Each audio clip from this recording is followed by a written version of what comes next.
No puede imaginarse que esta larga y exuberante aventura se realizara sin serios tropiezos. Las fronterizas gentes sajonas de la Edad Media, a las cuales la naturaleza áspera comunicaba algo de su propia rudeza, no estaban muy dispuestas a tratar con suavidad a las abodritas y a los wentzos, lo mismo que los colonizadores de Nueva Inglaterra del siglo XVII tampoco lo estuvieron con los indios rojos que de cuando en cuando asolaban sus posesiones. Solo en Pomerania, en donde la población indígena fue convertida pacíficamente al cristianismo por Otón de Bamberg, uno de los mejores misioneros alemanes, el avance del pueblo alemán dejó de ir acompañado del uso de la fuerza. Nunca, sin embargo, los grandes movimientos colonizadores que implican el desplazamiento de una población más débil por otra más fuerte han dejado de realizarse sin serias injusticias. La lucha entre la cristiandad del norte de Alemania con el paganismo germánico fue acompañada de muchos, si no de todos los abusos que en tiempos posteriores caracterizaron la colonización del hemisferio occidental por las razas blancas. Hubo muertes y traiciones, expropiaciones y reducción a esclavitud. Los esclavos no siempre se resignaron al despojo, de cuando en cuando se rebelaron y pasaron los establecimientos germánicos a sangre y fuego. Semejante movimiento colonizador, aunque en proporciones menores, se produjo en el clima más benigno del Danubio medio. Allí los pioneros bávaros chocaron con la obstinada fuerza de la nación magiar y con el obstáculo no menos salvaje de los bosques y las montañas, que por ambos lados flanqueaban su avance hacia el este. Las condiciones del problema imponían los métodos para hacerle frente. La marca oriental bávara, organizada por Carlomagno contra los ávaros, renovada por Otón I contra los húngaros, extendida por las campañas de Enrique III, era una colonia militar repartida entre nobles y obispos y abades que se habían comprometido a defenderla y poblando en su mayor parte por sus siervos bávaros. Así, mientras grandes extensiones de terreno en el nordeste se ganaban por aventureros libres de raza sajona, era precisa una mayor organización militar para organizar el territorio alemán, mucho menor de lo que es hoy Austria. El viajero moderno, que sigue su itinerario desde la frontera holandesa a la rusa, atraviesa un país poblado, a excepción de algunas aldeas wendas, por gentes de lengua alemana y animadas de espíritu germánico. Solo el etnólogo y el arqueólogo pueden mostrarle los restos sobrevivientes de una población distinta, tiempo a absorbida o exterminada violentamente. En el sur la cosa es distinta. Fuera el ataque más débil o la resistencia más dura, el enemigo no fue absorbido. Ni todas las seducciones de Viena, por tantos siglos el centro de la ilustración germánica en aquel rincón retrasado de Europa, ni el prestigio del imperio austríaco, ni la intolerancia de la Iglesia católica, ni la dominación de una burocracia alemana han conseguido quebrantar el ánimo firme de los checos y los eslovacos, de los magiares y los eslovenos. Hoy siguen acariciando ideales no alemanes y hablando una lengua distinta. Si los monarcas germánicos de la Edad Media no se hubiesen visto envueltos en las distracciones de la política italiana, acaso hubieran podido obtener un incremento de fuerza a través de estos movimientos colonizadores. La ocasión no fue aprovechada, no se reservó nada de los territorios arrancados a los eslavos para los reyes germánicos. Cayó en suerte a los margraves de Brandenburgo y de la marca oriental bávara cosechar las ventajas que hubiera podido conseguir el Estado alemán. Si no hubiese sido por una larga serie de circunstancias desdichadas, la aceptación de la corona imperial por Otón I, la guerra de las investiduras, la afortunada resistencia de los sajones al intento de Enrique III y de su hijo de establecer la sede de la monarquía germánica en Sajonia. En tiempos modernos, la dirección de Alemania ha sido compartida por sus dos grandes colonias territoriales, Prusia y Austria.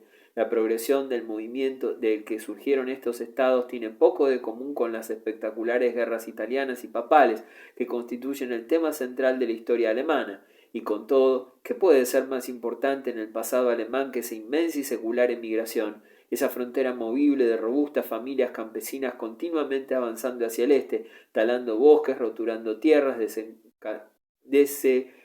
desecando pantanos, introduciendo con sus arados más pesados un método más intensivo de cultivo y seguidos por monjes y sacerdotes, comerciantes y albañiles, buhoneros, judíos y hábiles artesanos, expansión de un pueblo fecundo y vigoroso que ha dejado huellas durables en la historia de la humanidad.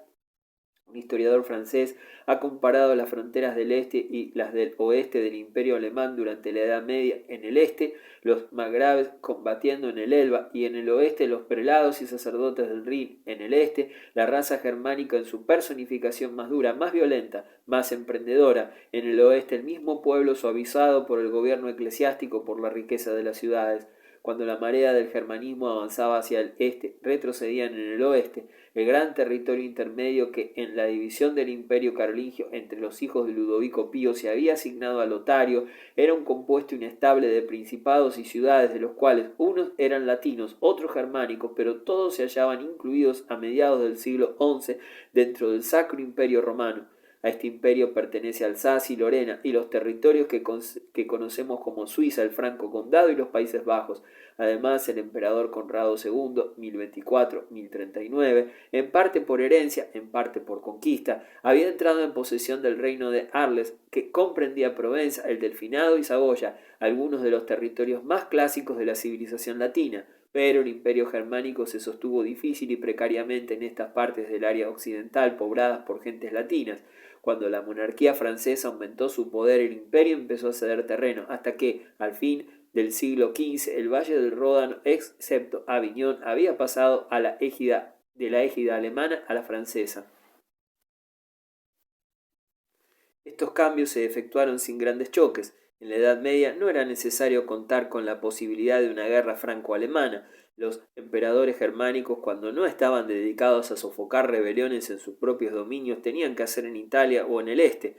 La mirada del pueblo germánico se volvía hacia el oriente, en donde había tierra vacía y las conquistas eran fáciles, y no hacia el oeste, en donde las condiciones eran precisamente las contrarias. Tampoco existían las condiciones de proximidad geográfica que en el mundo moderno son provocadoras de fricciones. Entre Francia y Alemania había un cinturón de principados, ducados y condados, a través de los cuales podían darse las manos. A estas razones puede añadirse otra muy poderosa. Francia estaba ocupada en Occidente durante la mayor parte de la Edad Media. Se encontró envuelta con Inglaterra en la mayor guerra civil de la historia medieval.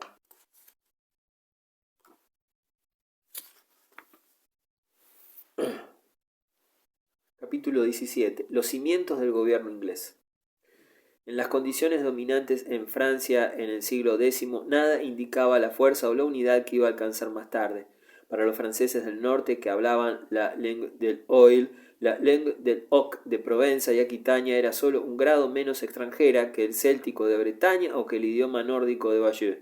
El país se había convertido en un caos de feudos en guerra y reinaba la desolación a causa del saqueo, la turbulencia y la inseguridad. Incluso en el norte, los reyes carolingios, aunque disfrutaban del prestigio supersticioso de la legitimidad, se veían frente a vasallos tan poderosos como ellos mismos y poco dispuestos a respetar su autoridad.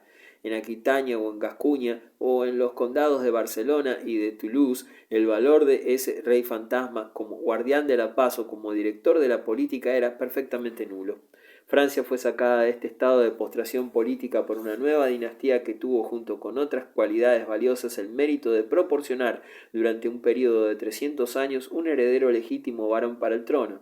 Entre los vasallos del rey había una cierta familia que se distinguía entre las otras por una notable reputación de haber prestado servicios públicos en ocasiones críticas y en lugares estratégicos.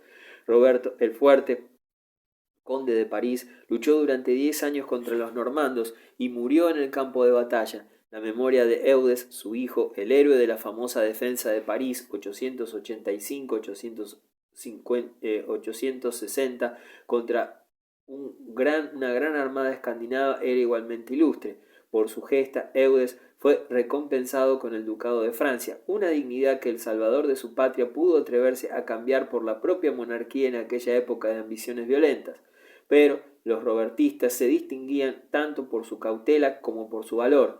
Más de 100 años pasaron durante los cuales el hombre más poderoso del reino se contentó con servir y esperar.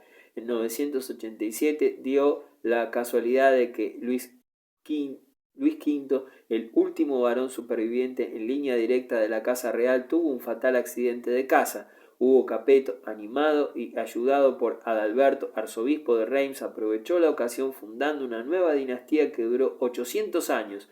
prometo, juro, conceder al pueblo que ha sido confiado a mis cuidados justicia de acuerdo con sus derechos.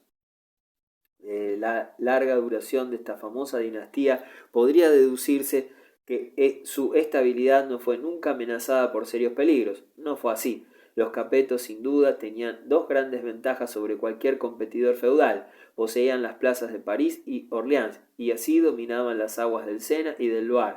Ningún otro señor feudal podía alabarse de tener unos dominios tan céntricos o una capital tan populosa, cómoda y fácil de defender. Se había demostrado que la ciudad isleña de París era la llave de la supremacía y los Capetos se aseguraron de esa llave con su valor y su prudencia. Pero la elección de Hugo, el más poderoso de los nobles franceses y además favorecido por la Iglesia, no fue unánime. Los condes de Flandes y de Toulouse, lo mismo que el duque de Aquitania, se negaron a reconocerlo, lo que representó una nube que ensombrecía el cielo y que anunciaba los celos y las rivales ambiciones que continuaron rodeando el trono de Francia. Los Capetos poseían un segundo recurso, sin embargo, cuyo valor vino a multiplicarse con el transcurso del tiempo. Eran reyes. Comparados con algunos de sus feudatarios podían ser pobres o débiles, sujetos al reto humillante de los rapaces varones e incluso dentro de los límites de sus propios dominios y reducidos a vivir de los productos de sus propias granjas, pero tenían una reserva de poder que les era peculiar. El rey de Francia era el heredero de la tradición romana del imperio, el hijo mayor de la Iglesia y el rey cristianísimo. La cabeza de esta nueva sociedad feudal, que al principio era tan enemiga de la monarquía, pero que luego, cuando sus costumbres se precisaron, vino a constituir una fuente de prerrogativas reales desconocidas para el antiguo mundo.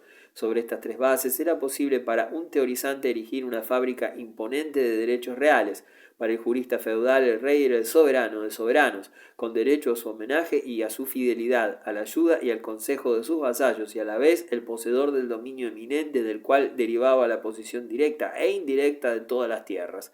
Para el hombre de iglesia la consagración era un octavo sacramento que daba carácter religioso a la realeza.